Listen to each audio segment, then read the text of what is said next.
Students more on interpretation of pressure on kinetic theory of gases. तो continue करेंगे topic को। हमने find out की थी total mean square velocity find out की थी, ठीक है। वेलोसिटी का मीन स्केयर फाइंड आउट किया था हमने, और जो ये हमारे पास आ रहा था 3v x स्केयर के। अच्छा, यहीं से कंटिन्यू करेंगे तो फिर हमारे पास जो है ये आ जाएगा ये वेलोसिटी। यहाँ पे दोबारा से ये इक्वेशन अगर लिख लें, हम रीराइट कर लें तो v mean square velocity, total mean square velocity ये हमारे पास आ रही है 3 into mean square of v x का वी एक्स वेलोसिटी, ठीक है।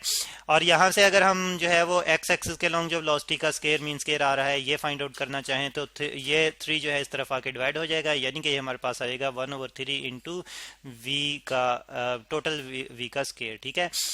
तो अच्छा, इसका इक्वेशन 10 कह लेता हूं मैं। और हमने एक इक्वेशन जो थी वो प्रेशर अलोंग एक्स एक्सिस की फाइंड आउट की थी, जो कि हमारे पास आई थी p x is equal to, यानी कि रीराइट करते हैं पिछली इक्वेशन को। P x is equal to ये हमारे पास आई थी rho into v x square, ठीक है।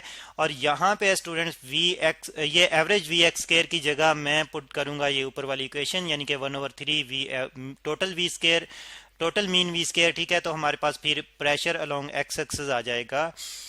प्रॉपरली लिखते हैं प्रेशर को, पी अलोंग एक्स एक्सिस हमारे पास आ जाएगा यहाँ पे रो इंटू, सॉरी दोबारा से लिखते हैं रो इंटू, तो यहाँ पे तो क्योंकि हमने 1/3 वी स्केयर पुट करना है, 1/3 को मैं यहाँ पे लिख देता हूँ, और हमारे पास फिर जो टोटल वेलोसिटी का मीन स्केयर है वो यहाँ पे पुट कर देते हैं। तो ये हमारे पास प्रेशर आ जाएगा along x axis, total pressure along x axis in the form of mean square velocity, total mean square velocity, ठीक है।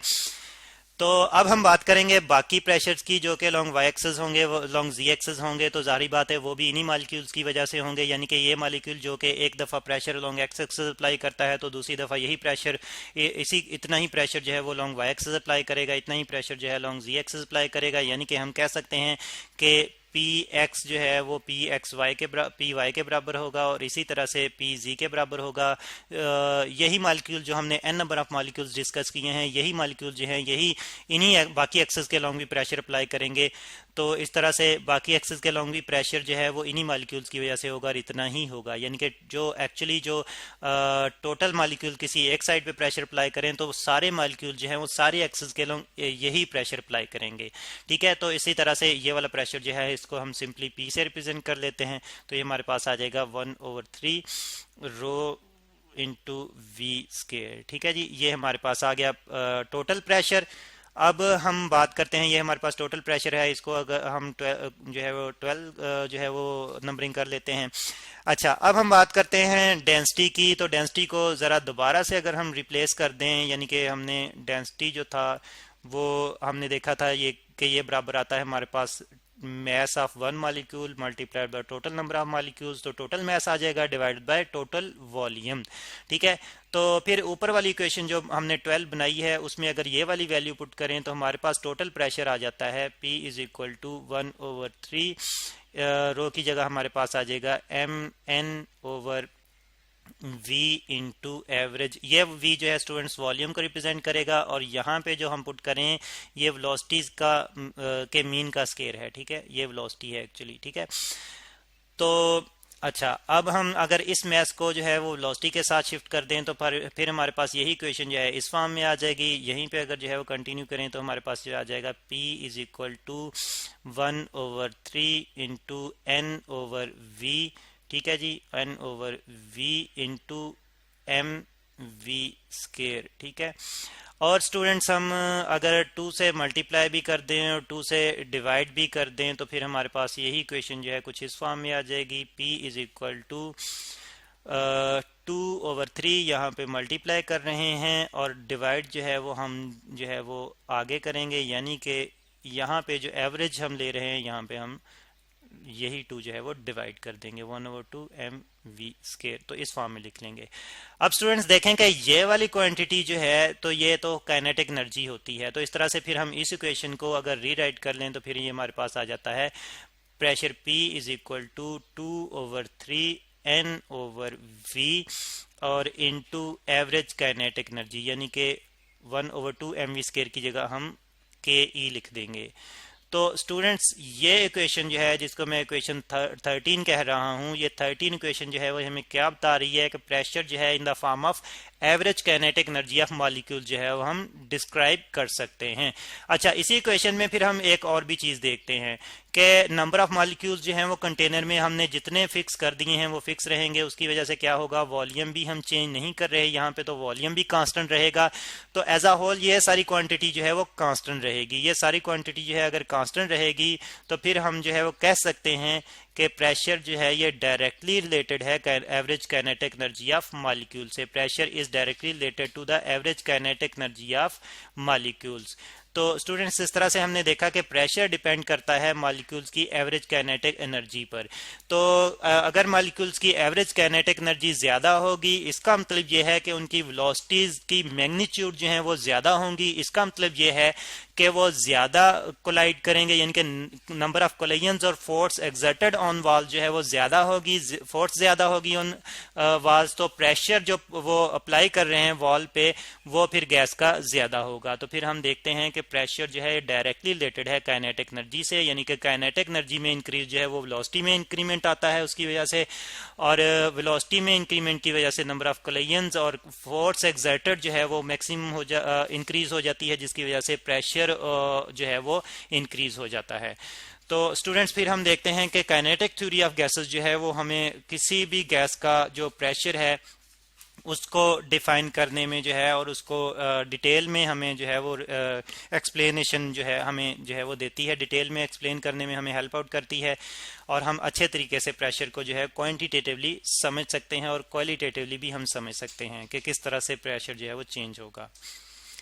और अगर हम बात करें काइनेटिक एनर्जी की, तो गैस मॉलिक्यूल्स की काइनेटिक एनर्जी 3 किस्म की होती है, क्योंकि गैस मॉलिक्यूल्स की मोशन जो है वो 3 तरह की हो सकती है। और वो कौन कौन सी टाइप्स हैं?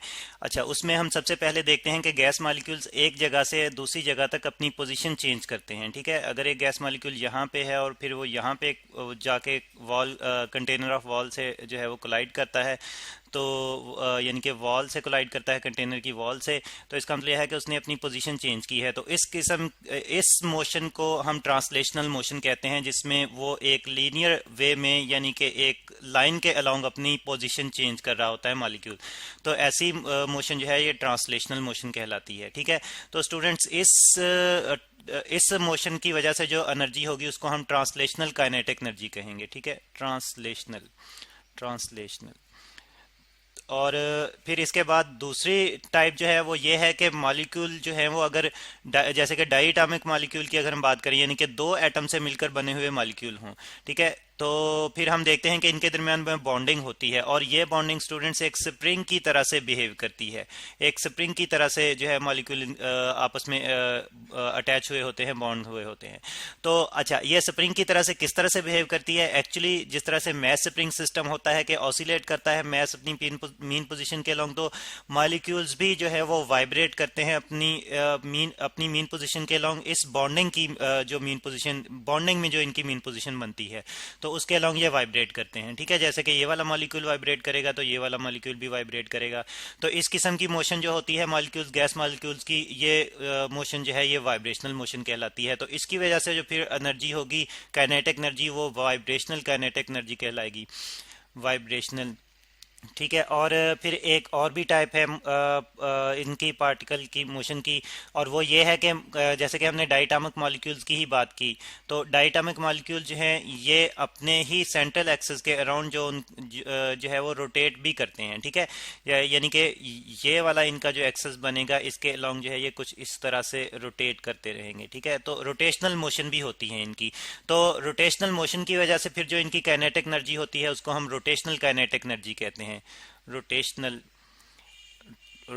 ठीक है, तो इस तरह से हमने देखा कि मॉलिक्यूल्स की मोशन जो है वो 3 तरह की हो सकती है। तो 3 किस्म की मोशन जो है उसकी वजह से फिर काइनेटिक एनर्जी भी 3 तरह की होगी। हम जानते हैं कि काइनेटिक एनर्जी जो है वो मोशन की वजह से ही होती है।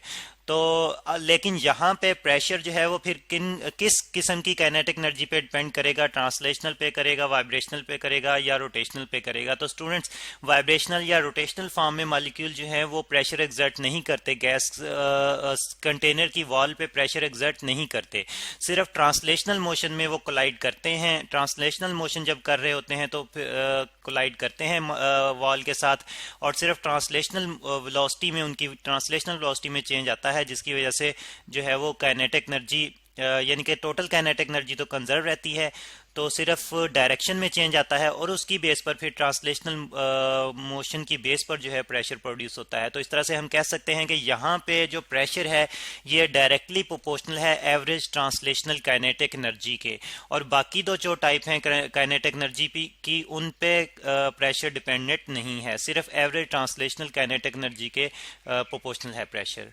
तो स्टूडेंट्स, ये है interpretation of pressure on kinetic theory of gases.